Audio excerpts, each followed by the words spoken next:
ഇന്ന് രാവിലെ എഴുന്നേറ്റുണ്ടെ നല്ല മഴ. എൻ്റെ മക്കളെ എന്തോ പറയാനാ, അതുകൊണ്ടാണ് ജാക്കറ്റ് ഇട്ടിരിക്കുന്നത് കേട്ടോ. തണുപ്പൊന്നും ഇല്ല. ഇന്നത്തെ വിശേഷം എന്താന്ന് നമുക്ക് നോക്കാം. ഈ പ്രാവശ്യം എല്ലാം ലേറ്റാണ്. ഞാൻ വന്നത് ലേറ്റ് ആയതുകൊണ്ട് നമുക്ക് ഒന്നും നേരത്തെ ഇട്ട് റെഡിയാക്കാൻ പറ്റിയില്ല. എന്നാലും അയ്യോ നമ്മുടെ ഒന്നും എടുത്തിട്ടില്ലല്ലോ എന്ന്, അതുകൊണ്ട് ഞാൻ ഈ പ്രാവശ്യം കുറച്ചെടുത്ത് വെള്ളത്തിലെടുത്ത് കുതിർത്ത് വെച്ചിട്ടുണ്ട്. അപ്പോൾ അതെന്താന്ന് നമുക്ക് നോക്കാം. വാ മക്കളെ വീഡിയോയിലേക്ക്. അയ്യോ ഇതെന്തോ പറ്റി നിങ്ങളുടെ ഗാർഡൻ ഇങ്ങനെ കിടക്കുന്നു, അയ്യോ എന്തോ പറ്റി നിങ്ങളുടെ ഗാർഡൻ ഇങ്ങനെ കിടക്കുന്നു, ഇങ്ങനെയുള്ള ഓരോരുത്തരുടെ ഓരോ ചോദ്യങ്ങളെ അതിനെല്ലാം ഇപ്പം മറുപടി ഉണ്ട് കേട്ടോ. ഇഷ്ടംപോലെ വിത്തുകൾ ഉണ്ട് കേട്ടോ. കഴിഞ്ഞ വർഷം എല്ലാം പാക്കറ്റ് ആക്കി വെച്ചിട്ടുണ്ട്. നോക്കാം എന്തൊക്കെ ഇടുന്നേ.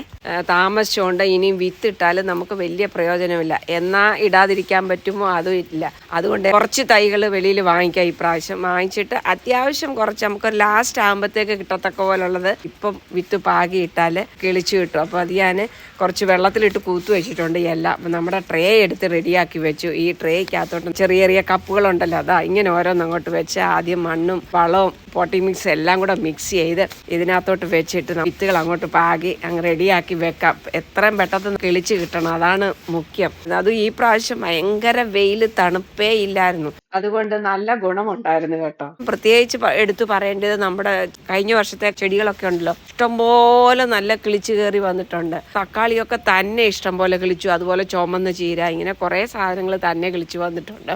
ഈ കാണുന്നതെല്ലാം ചുക്കുടി ചീര അല്ലെങ്കിൽ മണിത്തക്കാളി എന്ന് പറയും. അതുപോലെ തക്കാളി ഇഷ്ടംപോലെ എല്ലാം കുരു വീണ് കിളിച്ചതാ. അതുകൊണ്ട് ഇപ്പൊ നമുക്കത് വേണമെങ്കിൽ എടുത്തു വെക്കാം. ഇങ്ങനെ കിളിക്കുമെന്നറിയാം. എന്നാലും ഞാൻ എല്ലാ വർഷവും വിത്ത് എടുത്തു വെക്കും. ചില ചെടികൾ പൂക്കളൊക്കെ, ബന്ദിപ്പൂവ്, മേരി ഗോൾഡ്, ഓണത്തിന് പൂക്കളം ഇടണമെങ്കിൽ ഇതെല്ലാം അത്യാവശ്യമാണ്. അപ്പൊ അതെല്ലാം ഞാൻ ഇടാമെന്ന് വിചാരിച്ചിട്ടാണ്. കണ്ടോ ബന്ദിപ്പൂവെല്ലാം എടുത്ത് വെച്ചിരിക്കുന്നുണ്ടോ. ഞാനേ നേരത്തെ ഒരു വീഡിയോയിൽ പറഞ്ഞിട്ടുണ്ട്, വിത്ത് പാകുമ്പം എപ്പോഴും ഒരു 3 അല്ല 4 മണിക്കൂർ വെള്ളത്തിലിട്ട് കുതിർത്തിട്ട് പാകിയാല് പെട്ടെന്ന് വിത്ത് കിളിച്ചു കിട്ടും. ഒന്നാമത് സമയം വൈകിപ്പോയതുകൊണ്ട് ഇനിയിപ്പം പെട്ടെന്ന് കിട്ടാനുള്ള വഴികളെ നോക്കത്തുള്ളൂ. അങ്ങനെ നമുക്ക് ഈ മണ്ണെല്ലാം ഇട്ടിട്ട് വെള്ളത്തിലിട്ട വിത്തുകളും എടുത്ത് ഈ പാത്രത്തിലോട്ട് ഞാൻ എല്ലാം നികത്തി വെച്ച് മണ്ണും മേളിലിട്ടാണ് ഈ വെക്കുന്നത്. ഇപ്പം കേട്ടോ നല്ല വെയിലുണ്ടോട്ട് കുഴപ്പമില്ല. ഇന്നൊരു മഴ ഉണ്ടെന്നേ ഉള്ളൂ, വേറെ വലിയ പ്രശ്നമൊന്നുമില്ല. ഇതെല്ലാം പെട്ടെന്ന് കിളിച്ചു വരാൻ വേണ്ടി പ്രാർത്ഥിച്ചുകൊണ്ടാണ് ഞാൻ വെച്ചിരിക്കുന്നത്. ഇപ്പം ഇനി ഒരു 2-3 ദിവസം കഴിഞ്ഞിട്ട് അടുത്ത വീഡിയോയിൽ കാണാം എങ്ങനെ കിളിച്ചു എന്തായി എന്നുള്ളത് ഞാൻ കാണിക്കാം ഞാൻ. പക്ഷെങ്കിൽ ഒരു കാര്യമുണ്ട്, എന്നാൽ ഈ വർഷം നമ്മൾ ചെടി നടണ്ടാന്ന് വിചാരിച്ചാലും അതും മനസ്സ് കേൾക്കുന്നില്ല. തന്നെയുമല്ല കാണുന്നവരല്ല, നിങ്ങൾ ഇതുവരെ ഒന്നും നട്ടില്ലയോ, സമയം കഴിഞ്ഞു പോയല്ലോ, ഇതിങ്ങനെ ചോദിക്കും ഓരോരുത്തര്. കാര്യം എല്ലാ വർഷവും നമ്മൾ നടുന്നവരാണല്ലോ, അതുകൊണ്ടാണ് എല്ലാവരും ചോദിക്കുന്നത്. അവരെ കുറ്റം പറഞ്ഞിട്ട് കാര്യമില്ല. എന്തായാലും ഇത്ര എത്തി കേട്ടോ.